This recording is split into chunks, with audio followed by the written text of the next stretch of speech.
जितेंद्र बहादुर सिंह मेरे सहयोगी जुड़ गए हैं तमाम जानकारी के साथ। अरविंद ओझा हमारे साथ हैं, विद्या मेरी सहयोगी जुड़ गई हैं, साथ ही हिमांशु मिश्रा पालम एयरपोर्ट से जुड़ गए हैं। सबसे पहले हिमांशु, आपका रुख करते हुए, कितने बजे तहव्वुर राणा की फ्लाइट लैंड करने वाली है? क्योंकि जाहिर तौर पर विशेष सुरक्षा व्यवस्था के साथ जहां से वो आ रहा है वहां पर भी, और यहां जब लैंडिंग होगी तब भी खास ध्यान रखा जाएगा। बिल्कुल पूरे सुरक्षा के इंतजाम है तमाम एयरपोर्ट पर। हर जगह स्वात जो टीम है स्पेशल सेल की उसको डिप्लॉय किया गया है। रूट बाकायदा देखा गया है कि जब एयरपोर्ट पे जब वो लैंड करेगा तो उसे कैसे किस रूट से आगे लेके जाना है। सबसे पहले जैसे ही वो लैंड करेगा एनआईए की टीम जो एयरपोर्ट पे मौजूद है वो उसे यहीं पे फॉर्मली अरेस्ट करेगी।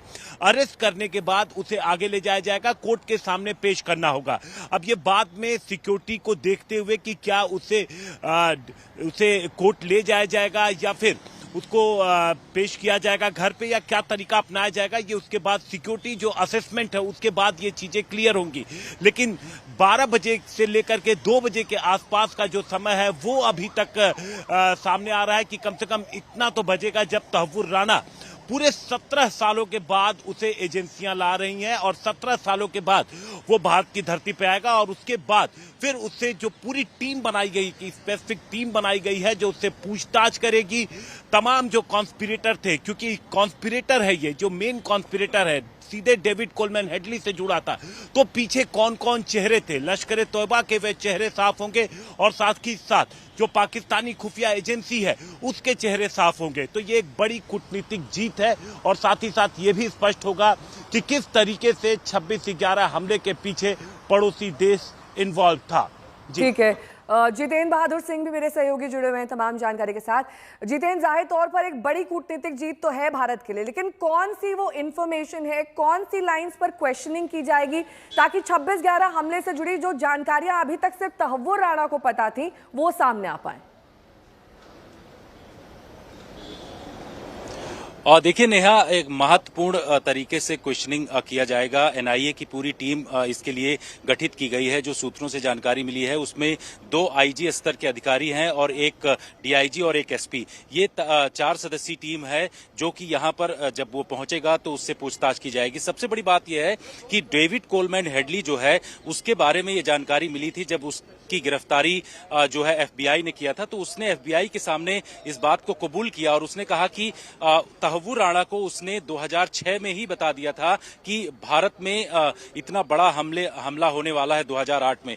तो उसको आखिर तहव्वुर राणा को किस किस तरीके की जानकारी थी, किस तरीके से पूरे हमले को अंजाम दिया गया। इसके साथ ही पाक अधिकृत कश्मीर में जो उनको ट्रेनिंग दिया गया था आतंकवादियों को, उसमें क्या सेना के लोग भी आते थे ट्रेनिंग देने के लिए, इस तरीके की भी जानकारी तहव्वुर राणा की पूछताछ से पता चलेगा। साथ ही पाकिस्तान हमेशा जब भी भारत ये कहता है कि आतंकी हमला जो है वो पाकिस्तान से हुआ है तो वो डिनायल मोड में हमेशा रहता है और वो कहता है कि नॉन स्टेट एक्टर के जरिए इस तरीके का हमला किया गया। लेकिन जिस तरीके से कसाब से पूछताछ हुई उसने कई खुलासे किए। अब तहव्वुर राणा से पूछताछ में जो खुलासे होंगे उससे ये पता चलेगा कि पाकिस्तानी सेना, पाकिस्तानी खुफिया एजेंसी आईएसआई और लश्कर ए तैयबा का किस तरीके का गठजोड़ रहा है जो कि इस पूरे हमले में शामिल रहा है, और उसकी एक एक परत जो है एनआईए की तरफ से खोला जाएगा।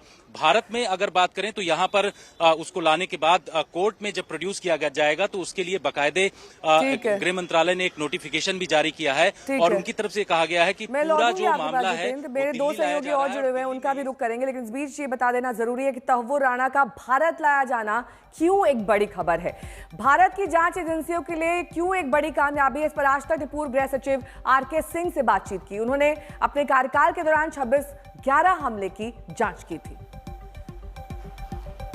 तहव्वुर राणा एक की फिगर है ये पूरे रेकी उगर करने में। उसी ने हेडली के जो ट्रैवल्स हुए, जो हेडली जो यहाँ इंडिया आया टारगेट को रेकी करने के लिए, वो सारा ट्रैवल वगैरह सारा व्यवस्था उसने तहव्वुर राणा ने किया। ये वहाँ पर एक ट्रैवल एजेंसी चलाता था, ये इसका कवर था, ये है आईएसआई एजेंट रहा है बहुत दिनों से। और तो सारा फैसिलिटेशन जो वहाँ से हुआ हेडली का यहाँ आया रेकी करने के लिए सारा तहव्वुर राणा ने किया, उसको फंडिंग भी किया। आईएसआई का फ्रंटमैन था नॉर्थ अमेरिका में तहव्वुर राणा। तो इसके इंट्रोगेशन से इससे जो हमको जानकारी मिलेगी वो कंफर्म करेगा या कुछ और हमको हमारे नॉलेज को जोड़ेगा कि कौन कौन लोग थे इसके प्लानिंग में, ट्रेनिंग में, प्रिपरेशन में। और जिस समय की अटैक चल रहा था उस समय रियल टाइम कंट्रोल हो रहा था वहाँ पर कंट्रोल रूम से कराची में, तो उस रियल टाइम कंट्रोल हो रहा था। उस कंट्रोल रूम में कौन कौन थे ये भी हम लोगों को एक आइडिया है, फेयर आइडिया था, वो भी कंफर्म सब हो जाएगा। ये बहुत सारा इन्फॉर्मेशन हमको कंफर्म कर सकता है।